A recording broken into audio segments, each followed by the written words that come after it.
It was 1 year before the big graduation day. A gallon of gas was 91 cents, and I couldn't stop listening to Guns N' Roses.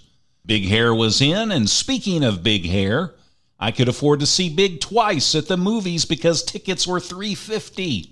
Welcome to the summer of 1988. My first car was a 1971 Volvo. My brother, Larry, tried his best to make me believe it was a cool car.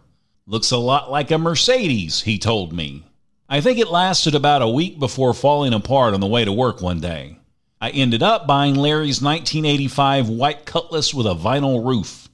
I'm guessing he gave me a good deal because he felt terrible about the Mercedes.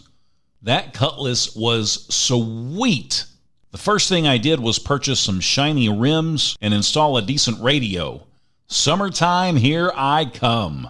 My group of friends was the best. We may not have been the most popular kids around, but we had swag. I surrounded myself with a pretty smart bunch of guys. They say if you hang out with the wrong crowd, people automatically assume you're some sort of a hoodlum.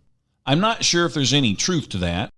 I can, however, tell you that when you hang with smart kids, everyone believes you are a genius.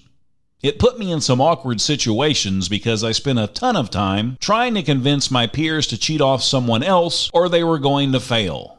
So I was classified as one of the nerds. I was all right with this. Let's be honest, I could have been called much worse, so I wore it as a badge of honor. Looking back, the title of dork would have fit me much better anyway. A young man can only sit around with his buddies talking about girls so long before finally working up the nerve to make an actual move. Trust me, we talked about the opposite sex all the time. Sure, we hung out, went to Funland Arcade, and went bowling. We were teenage boys. We were terrific at multitasking. I could pick up a spare easily while talking about Kelly.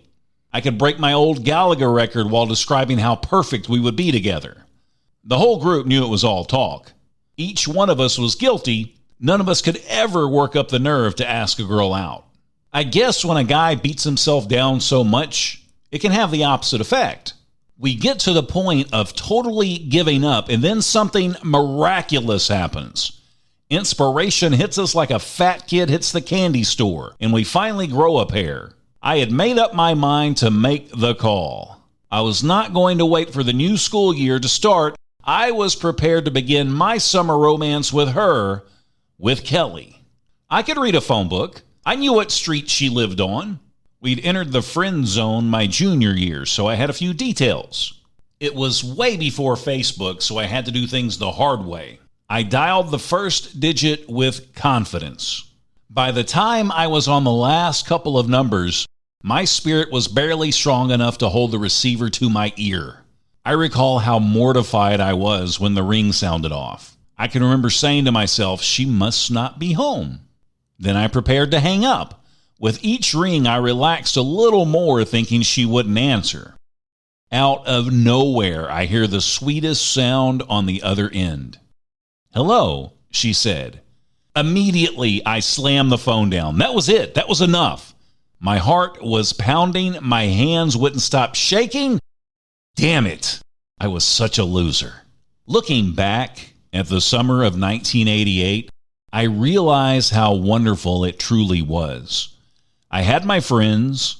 I had the car. I was invincible. Maybe I didn't have the nerve to call Kelly, but that gave me another summer with my buddies to build memories I will never forget. It's a shame we can't recognize the good old days while we're living in them. I wouldn't change a thing about that year. I finally worked up enough nerve to ask the girl out, by the way. But that's a story for another time.